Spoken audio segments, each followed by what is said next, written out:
اعوذ باللہ من الشیطان الرجیم، بسم اللہ الرحمن الرحیم۔ ناظرین، ماہ رمضان میں روزہ رکھنے کے فوائد۔ روزہ جو بندہ رکھتا ہے ناظرین، سارا سال جو ہے تندرست و توانا رہتا ہے، تندرست و توانا رہتا ہے۔ معدہ اس کا اچھے سے صحیح معنوں میں صحیح لفظوں میں کام کرتا ہے۔ معدہ ہے جو انسان کا، تو معدہ اس کا خراب نہیں ہوتا۔ پیٹ کے اندر جو فضول کی بننے والی جو رطوبات ہوتی ہیں، یہ جو ہے زائل ہو جاتی ہیں۔ تو ویسے روزہ جسم کی زکوٰۃ ہے سمجھا جاتا ہے اور کہا جاتا ہے اور مانا جاتا ہے۔ تو روزہ ضرور رکھا کریں۔ روزہ رکھنے والا آدمی جو ہے لمبی عمر پاتا ہے۔ روزہ رکھنے والے کی جسم میں برکت ہوتی ہے۔ روزہ رکھنے والے کی صحت میں اضافہ ہوتا ہے۔ تو روزہ رکھنے سے ناظرین انسان کے جو جسم کے اندر جو بیماریاں ہوتی ہیں، بیماریوں کا جو بسیرا ہوتا ہے، یہ جڑ سے اکھڑنا شروع ہو جاتا ہے۔ روزہ رکھنے کے فیوز و برکات ہیں اللہ تعالیٰ کے ہاں، فرشتوں کے ہاں، انسانوں کے ہاں۔ روزہ دار آدمی مقرب ٹھہرتا ہے۔ بعض ولی اللہ، اولیاء کرام اور اللہ کے نبی جو ہیں، یہ روزے میں ہی رہتے تھے۔ روزہ ناظرین پاکیزگی ہے جسم کے لیے۔ روزہ ناظرین دوا ہے جسم کے لیے۔ روزہ ناظرین روح کی غذا ہے۔ روح اس سے پاک ہوتی ہے، روح اس سے صاف ہوتی ہے۔ تو آدمی جو ہے دنیا سے آدمی کو محبت ایسا ایسا ختم ہونا شروع ہو جاتی ہے، اور آخرت کی جانب جو ہے اس کو رغبت اور محبت بڑھنا شروع ہو جاتی ہے۔ تو آپ لوگ روزہ ضرور رکھیں۔ روزہ رکھنے کے مزید بھی بہت زیادہ فوائد ہیں۔ روزہ رکھنے کے مزید بھی جو ہے بہت زیادہ بینیفٹ ہیں۔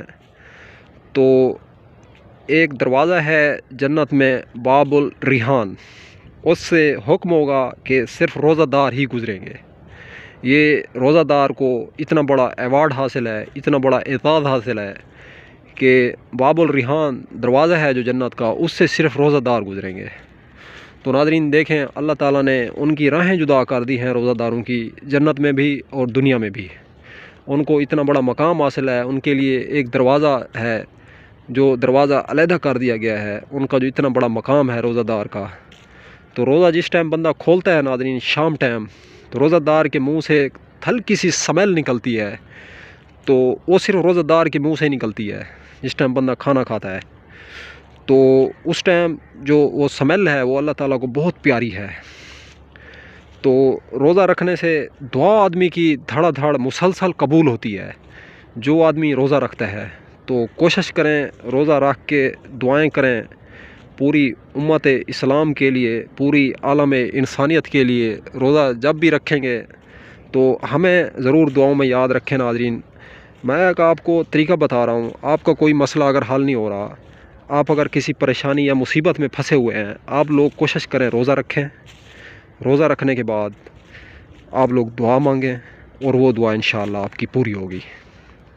کوئی بھی مسئلہ ہے، کسی کی شادی نہیں ہو رہی، یا کسی کا رزق کا مسئلہ ہے، یا کسی آدمی کے جسم سے کوئی بیماری نہیں جا رہی، تو وہ بیماری بھی انشاءاللہ اللہ کے فضل و کرم سے بستر گول کرے گی، نکل جائے گی جسم سے۔ آپ لوگ روزہ رکھیں۔ کام تھوڑا مشکل ہے، لیکن اس کے جو فوائد ہیں یہ بہت بڑے بڑے فوائد ہیں روزہ رکھنے کے۔ تو ناظرین یہ تو تھی روزہ رکھنے کے حوالے سے مختصر سی چھوٹی سی ویڈیوز۔ تو اب تک کے لیے اتنا ہی، تب تک کے لیے اپنا بھی خیال رکھیں، اور اپنے یوٹیوب چینل کا بھی ملتے ہیں انشاءاللہ کسی نئی ویڈیو کے ساتھ۔ چینل پہ اگر فرسٹ ٹائم آیا تو چینل کو ضرور سبسکرائب کریں، ضرور سبسکرائب کریں، کیونکہ یہ نیو چینل ہے ہمارا۔ تو اب تک کے لیے اتنا ہی دوستو، ہم ملیں گے نئی ویڈیو کے ساتھ۔